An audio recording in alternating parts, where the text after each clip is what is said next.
Good morning, students. Today we are going to learn something about a letter to God written by J.L. Fantis.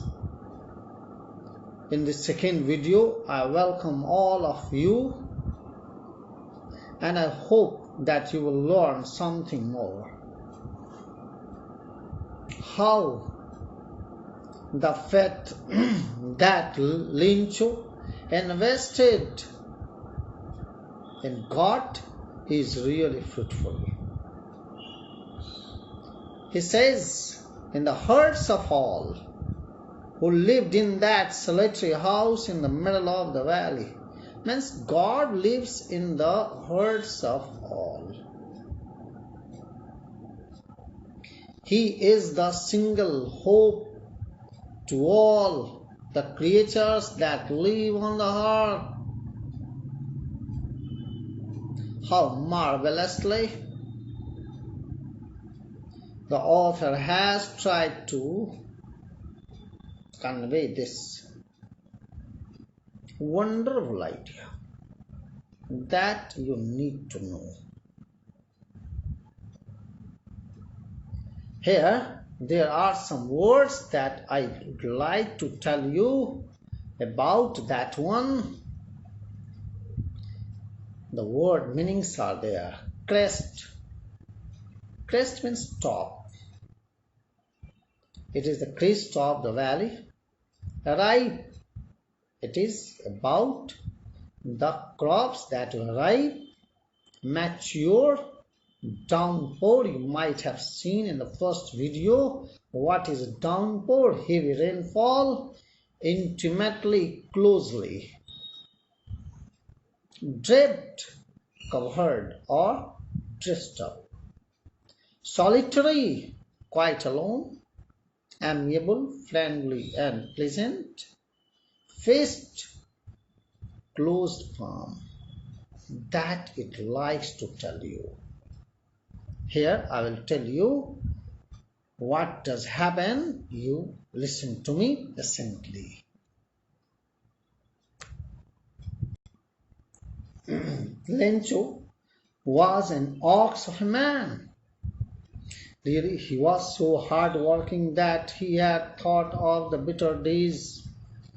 But due to hailstones, he was feeling frustrated and thoughtful. He knew that God knows the pain and sufferings of each and every one.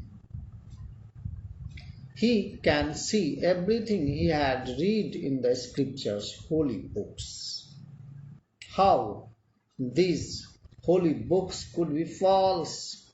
He knew how God knows the miseries and sufferings of all the people and how he overcomes them.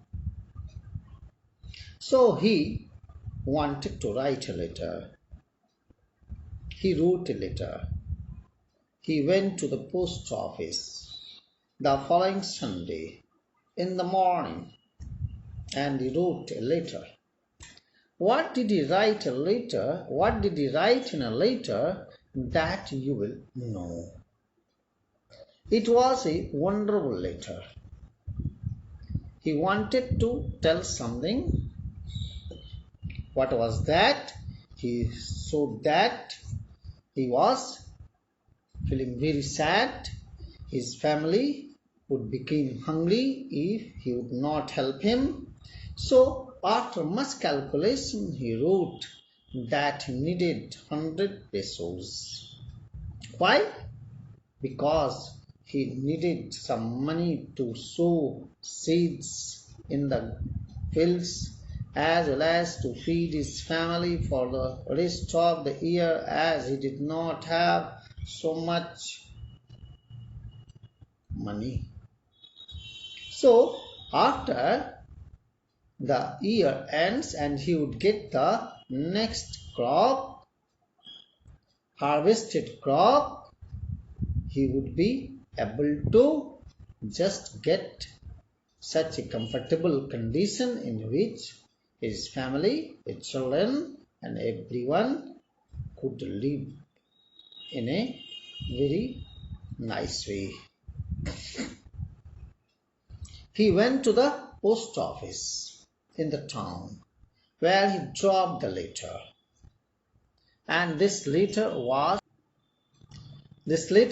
such a letter that really brought him pleasure.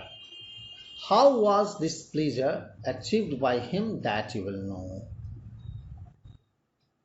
In the post office, he dropped the letter in a mailbox and he wanted to inject this idea that how God helps. Who wants to tell us? The narrator, the writer. He says how he had believed in God that there is no one else to help us at the time of such disastrous condition, when family would have to start thinking about which once all the hair grown on the body fell severing becomes a stubby flex. Really? How? Getting this very letter addressed to God was a matter of surprise for the postman, who had never received such a letter in his life. In amazement, he goes to the postmaster.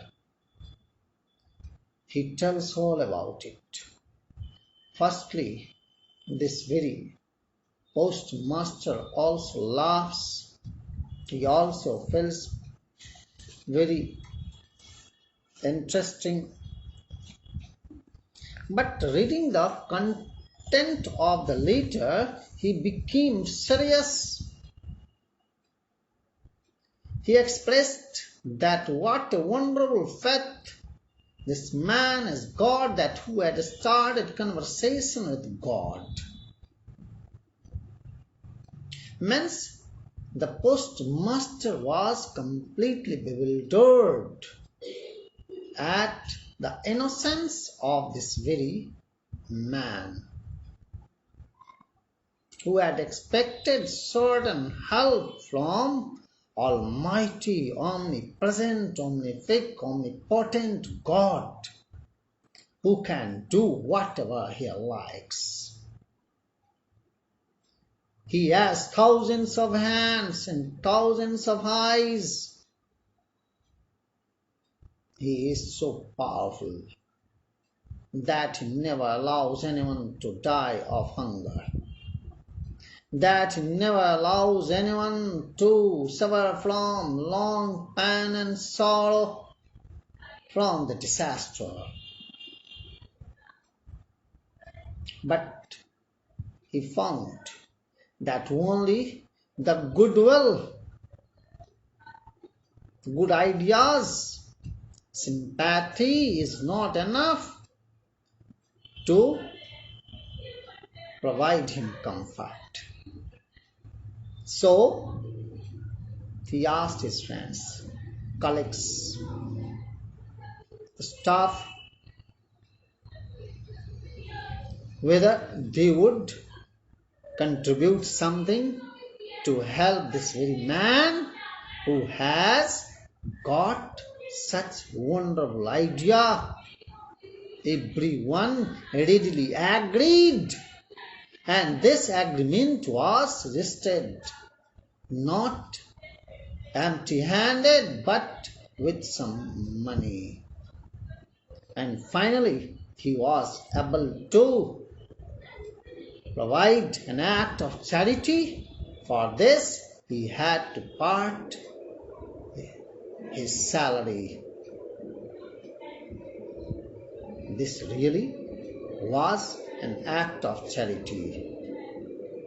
It was impossible for him to gather 100 pesos, but finally money was collected. It was 100 not, but 70 pesos.